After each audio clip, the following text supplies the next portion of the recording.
दोस्तों, हम सभी एक दूसरों को देखकर यह सोचते हैं कि हमसे सुखी तो वह है, उसके पास तो घर है, परिवार है, वो कितना खुश है, और मेरे पास तो सिर्फ और सिर्फ दुख है।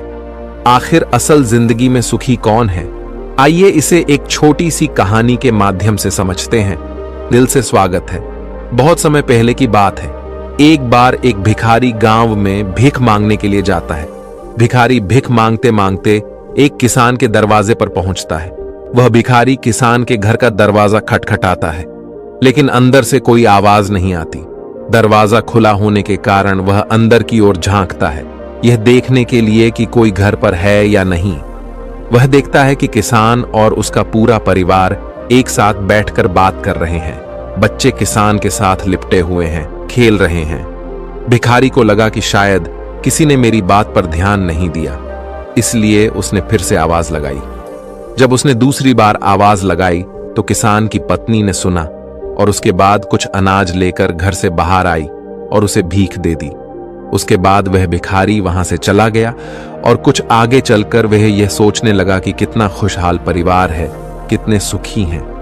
ये लोग परिवार में 2 बच्चे हैं और वे बच्चे पिता के साथ खेल रहे हैं। सब कुछ देखकर कितना अच्छा लग रहा था। काश मेरा भी परिवार होता। किसान का परिवार कितना खुश है। और एक मुझे देखो, दिन भर भीख मांगना पड़ता है, फिर घर आकर खुद से खाना बनाना पड़ता है और मुझे कितनी परेशानी होती है। इसके बाद वह भिखारी अपने रास्ते निकल गया और किसान के परिवार ने खाना खाया। और खाना खाने के बाद किसान अपनी पत्नी को कहने लगा कि घर खर्च के लिए पैसे नहीं हैं, बड़ी परेशानी है। साहूकार से 1000 उधार लेना पड़ेगा, पता नहीं वह देगा या नहीं। किसान की पत्नी ने उसे धैर्य रखने के लिए कहा और बोली, आप जाओ, आपको साहूकार पैसे दे देगा। किसान गांव में एक सेठ के पास गया जिसके पास कपड़े की दुकान थी। वह ब्याज पर लोगों को पैसा देता था। किसान ने सेठ से 1000 मांगे और जब सेठ किसान को पैसा दे रहा था तो उसने देखा कि वहां पैसों का हिसाब लगा हुआ है। किसान जब वहां से निकला तो वह सोच रहा था कि साहूकार कितना खुश है। मैं कहां 500 या 1000 के लिए घबरा रहा हूं, परेशान हो रहा हूं, और इस सेठ के पास 20,000 30,000 का हिसाब चल रहा है। किसान यह सोचते सोचते घर चला गया। सेठ की गांव में छोटी सी कपड़े की दुकान थी। गांव में कपड़े लाने के लिए उसे शहर जाना पड़ता था। वह शहर के एक बड़े दुकान से कपड़ा लाता था। अगले दिन वह सेठ शहर पहुंचा और वहां जो बड़े दुकान के सेठ जी थे उनसे मुलाकात की और उनसे सेठ से कहा कि कपड़ा खरीदना है। बड़े सेठ के पास उसका एक कर्मचारी संदेश आ रहा था कि 1 लाख का फायदा हो गया, 2 लाख का फायदा हो गया, कोलकाता में माल पहुंच गया है, मुंबई में हो गया। ये सब उसको वहां देखने को मिला। जब गांव का सेठ वहां से निकला तो वह सोचने लगा कि हम अपने आप को इस गांव का सबसे बड़ा सेठ मानकर बैठे हैं और 5,000 10,000 में खेल रहे हैं। यहां तो लाखों का फायदा हो रहा है। ये सोचते सोचते वह सेठ कपड़े लेकर अपने गांव के लिए रवाना हो गया। इसके बाद बड़े सेठ शहर वाला सेठ के पास उनका नौकर आया और बोला, एक उतार आया है मालिक, 7 लाख का घाटा हो गया है। सेठ जी का दिमाग ठनक गया। तभी दूसरा नौकर आया और बोला, आज आपको दावत में जाना है। अपने जो राय बहादुर साहब हैं उनके यहां दावत है। लॉर्ड साहब आने वाले हैं, आप तैयार हो जाइए। हमने मोटर गाड़ी लगा दी है। सेठ जी दुखी मन से तैयार हुए और गाड़ी में बैठ गए। और कुछ देर के बाद सेठ जी राय बहादुर के घर पहुंच गए। वहां दावत सजी हुई थी। बड़े बड़े सेठ आए हुए थे। सेठ जी के लिए तो बैठने तक की जगह नहीं थी। जैसे तैसे इनको कुर्सी मिली। उसके बाद सेठ जी देखने लगे कि कमिश्नर आ रहा है, कलेक्टर आ रहा है, बड़े बड़े अधिकारी साहब आकर मिल रहे हैं। ये सब नजारा देखकर सेठ जी सोचने लगे कि कहां मैं अपने आप को सेठ मानकर बैठा हूं और कितना खुश हो रहा हूं। सबसे ज्यादा तो सुखी ये हैं। इनके पास बड़े बड़े अधिकारी आते हैं, चाय पीते हैं, हाथ मिलाते हैं। जलवा तो इनका है। इसके बाद सेठ जी राय बहादुर से मिले और उन्हें तोहफा दिया, खाना खाया और अपने घर के लिए रवाना हो गए। राय बहादुर साहब के यहां दावत खत्म हो चुकी थी और इनका सर दर्द होने लगा, क्योंकि इन्हें दिन भर से चिंता थी कि दावत कैसी होगी। जाकर कमरे में लेट गए नौकर आकर इनकी सेवा करने लगे। जब सर दर्द बढ़ गया तो डॉक्टर बुलाया गया। तभी राय बहादुर साहब के पास एक संदेश आया, जिससे मालूम चला कि व्यापार में घाटा हो गया है। अब उनका सर दर्द और भी बढ़ गया।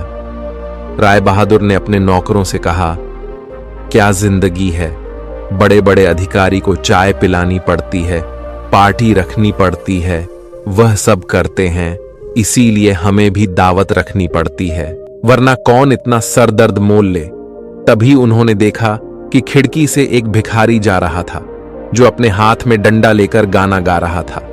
राय बहादुर साहब ने नौकरों से कहा, देखो, जिंदगी में खुश तो ये है, सुखी तो ये है, इसको कोई चिंता नहीं है, न घाटे की न फायदे की। यह वही भिखारी था जो किसान को सुखी मानता था, खुश मानता था। दोस्तों, हर इंसान खुश तो है, लेकिन वह अपने से धनवान व्यक्ति को देखकर दुखी हो जाता है और उसे लगता है कि सिर्फ धनवान व्यक्ति ही खुश और सुखी है। लेकिन धनवान होने के अर्थ यह नहीं कि वह व्यक्ति सुखी भी है। अगर आप जीवन में खुश और सुखी रहना चाहते हैं तो अपने से धनवान की ओर ना देखें, क्योंकि हो सकता है जो जीवन आप जी रहे हो वैसा जीवन पाने के लिए भी कुछ लोग तरस रहे हो। दोस्तों, दूसरी शिख जो हमें इस कहानी से लेनी चाहिए, जो हमें अपने आप से रूबरू करवाती है और हमारी असलियत दिखाती है कि हम जैसे हैं वैसे ही अच्छे हैं। एक छोटे से गांव में एक व्यक्ति रहता था जो पहाड़ से पत्थर तोड़ने का काम करता था। उस व्यक्ति को अपनी जिंदगी से कोई शिकायत नहीं थी। पूरे मेहनत और लगन से दिन भर काम करता और शाम को काम खत्म होने के बाद जो भी पैसा मिलता उसे लेकर अपने घर आता और अपने परिवार वालों के साथ कुछ समय व्यतीत करता था और फिर चैन से सो जाता था।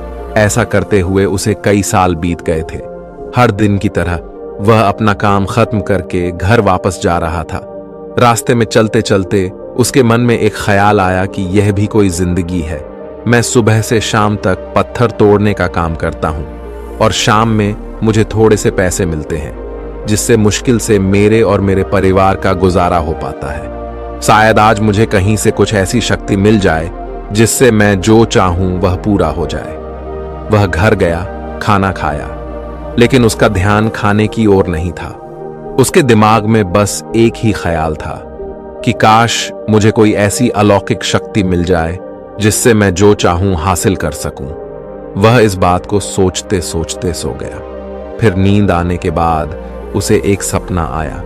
सपने में उसने देखा कि वह रोज की तरह अपना काम खत्म करके घर लौट रहा था।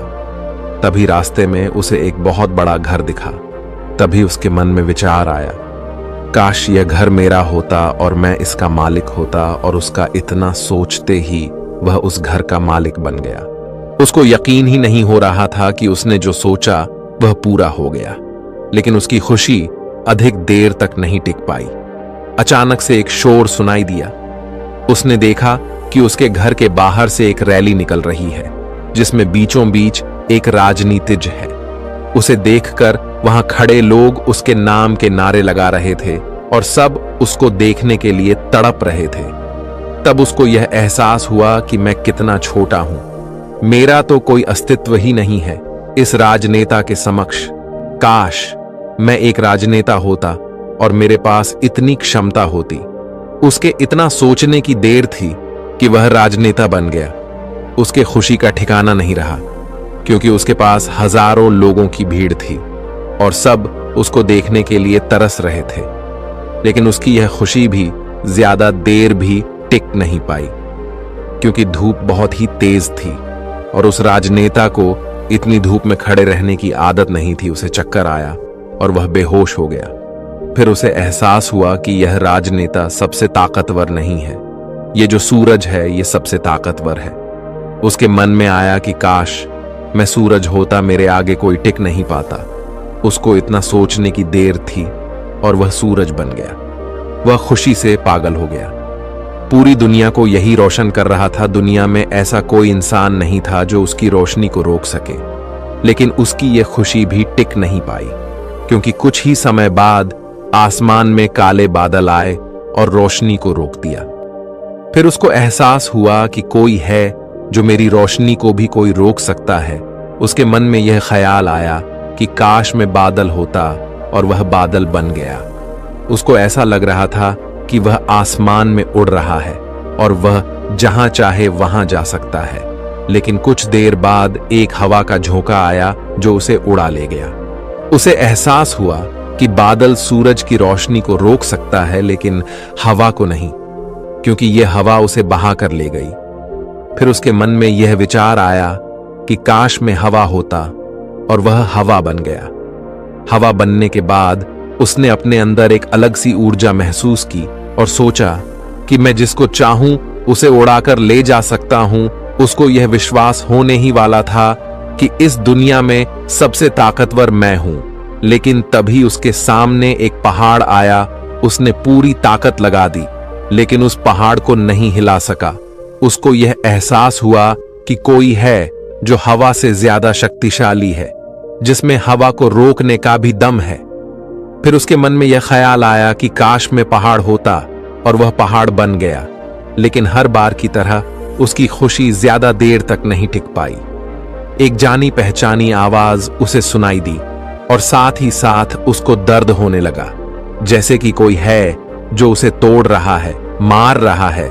तब वह दर्द से चीखने लगा, और उसके मन में आया, मैं वह बन जाऊं जो पहाड़ को तोड़ने का दम रखता है। लेकिन इस बार उसकी यह ख्वाहिश पूरी नहीं हुई। वह चीखने लगा, चिल्लाने लगा, अपनी पूरी ताकत लगा दी, लेकिन इस बार वह नहीं बन पाया। उसका दर्द बढ़ता ही चला जा रहा था। उस दर्द के कारण उसकी नींद खुली तो उसके सामने एक शीशा था। उस शीशे में खुद को देखा तो समझ आया कि मैं वह क्यों नहीं बन पा रहा था जो बनना चाह रहा था, क्योंकि असलियत में मैं वही हूं। दोस्तों, किसी से कुछ सीखना अच्छी बात है, लेकिन अपना अस्तित्व को भुलाकर किसी और के अस्तित्व को अपना लेना खुद का एवं साथ ही उस ईश्वर रूपी कारीगर का भी अपमान करना होता है, जिसे आपको सबसे अलग बनाया है। हम भूल जाते हैं कि हम सभी में एक ऐसी खासियत होती है जो हम सबको खास बनती है। बस उसे हमें खुद के अंदर तलाश करना होता है। इसलिए आप जैसे भी हैं, आप अच्छे हैं। आपको किसी के भी जैसा बनने की कोई जरूरत नहीं है। आप जैसे भी हैं, सर्वश्रेष्ठ हैं। अगर आपको कुछ बनना है तो अपने आप को पहचाने, अपनी क्षमताओं को पहचाने और अपना श्रेष्ठ संस्करण बने। और तिछारी सीख जो हमें इस कहानी से सीखनी चाहिए, एक गांव में एक राजा था जिसने अपने जीवन काल में कई लड़ाइयां जीती और काफी हद तक अपने साम्राज्य का विस्तार किया था, क्योंकि समय के साथ राजा की सूझबूझ और साहस के कारण साम्राज्य बढ़ता गया। राजा या तो अपने शत्रुओं को परास्त करके वहां अपने साम्राज्य का झंडा गाड़ देता था, या फिर शत्रु स्वयं उसके सामने आत्मसमर्पण कर देता था। साम्राज्य के अंदर भी सुख और शांति का माहौल था। लोग बिना किसी डर के खुशी से रहते थे। इसी तरह उनका जीवन अब 56 वर्ष का हो गया था। राजा बहुत खुशी और धूमधाम के साथ रहता था, लेकिन अब वह वयस्क हो चुका था। उसका एक ही बेटा था जिसकी उम्र सिर्फ 16 साल की थी। राजा जानते थे कि इतने बड़े साम्राज्य पर शासन करने के लिए उम्र से ज्यादा समझदारी और कुछ महत्वपूर्ण बातें मायने रखती हैं। जो इन बातों को अपना लेता है वह इतने बड़े साम्राज्य पर आसानी से शासन कर सकता है। तभी एक दिन राजा ने अपने बेटे को अपने कक्ष में बुलाया और कहा कि सुनो बेटा, ऐसा नहीं होता। इससे कोई फर्क नहीं पड़ता कि आप 16 साल के हैं या 56 साल के। दुनिया आपकी हैसियत के मुताबिक आपकी इज्जत करेगी। हर कोई चाहता है कि लोग उसकी इज्जत करें, उसे मजबूत समझे, लेकिन यह इतना आसान नहीं है। अगर आप चाहते हैं कि लोग आपका सम्मान करें तो सबसे पहले यह याद रखें, कभी भी किसी से आपका खुद का सम्मान करने के लिए ना कहे, किसी से सम्मान की भीख ना मांगे। ये कमजोरी की निशानी है, क्योंकि सम्मान लोगों के लिए एक शक्ति है। आप बने इतना अनमोल और शक्तिशाली ताकि उन्हें आपका सम्मान करना पड़े। क्या आप जानते हैं लोग समुद्र का सम्मान क्यों करते हैं? क्योंकि वह किसी को भी उसका सम्मान करने के लिए नहीं कहता है। समुद्र की शक्ति से प्रभावित लोग उसका सम्मान करते हैं, क्योंकि वह शक्तिशाली है। लोगों के मन में समुद्र के प्रति सम्मान के अलावा आपके पास उस तरह की ताकत बनने का कोई और तरीका नहीं है ताकि लोगों को किसी भी स्थिति में आपका सम्मान करना पड़े। इसके लिए आप स्वयं को जीवन के हर पहलू में मजबूत और शक्तिशाली बनाएं। अपना वादा हमेशा पूरा करें, इससे आपको स्वचालित रूप से सम्मान मिलेगा। साथ ही दयालु बने और दूसरों का भी सम्मान करें। ये याद रखें कि हमेशा दूसरों से सीखते रहे। कुछ ना कुछ घटित होता रहता है, आप कभी भी सब कुछ नहीं जान सकते। जीवन की वास्तविक शिक्षा भी वास्तविक जीवन से ही मिलती है। युवावस्था में आप जितनी अधिक चुनौतियों का सामना करेंगे, आप उतने ही अधिक मजबूत बनेंगे। आने वाले समय में आप और अधिक प्रगति करेंगे।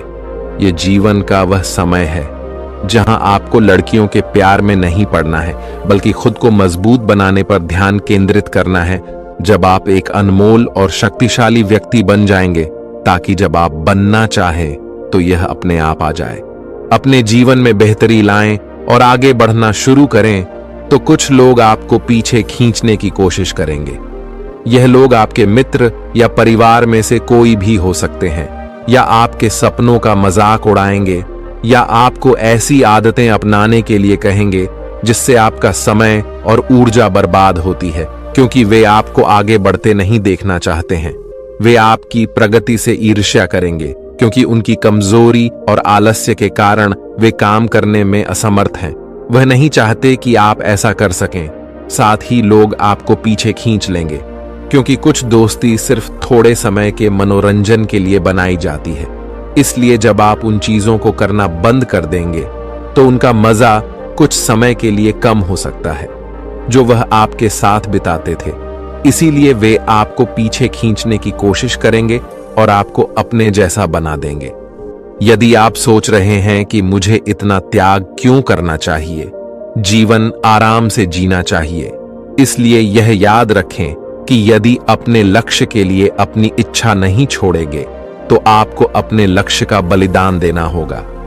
यदि आप लक्ष्य के लिए हार नहीं मानेंगे और कुछ समय के लिए मौज मस्ती में फंस जाएंगे तो जीवन के अंतिम चरण में आपको पछताना पड़ेगा। राजा ने अपने बेटे से आगे कहा, जब आप लक्ष्य के लिए काम करना शुरू करेंगे तो आपको ऐसे नए लोग मिलेंगे जो आपको समझेंगे और आपको आगे बढ़ने में मदद करने के लिए तैयार होंगे।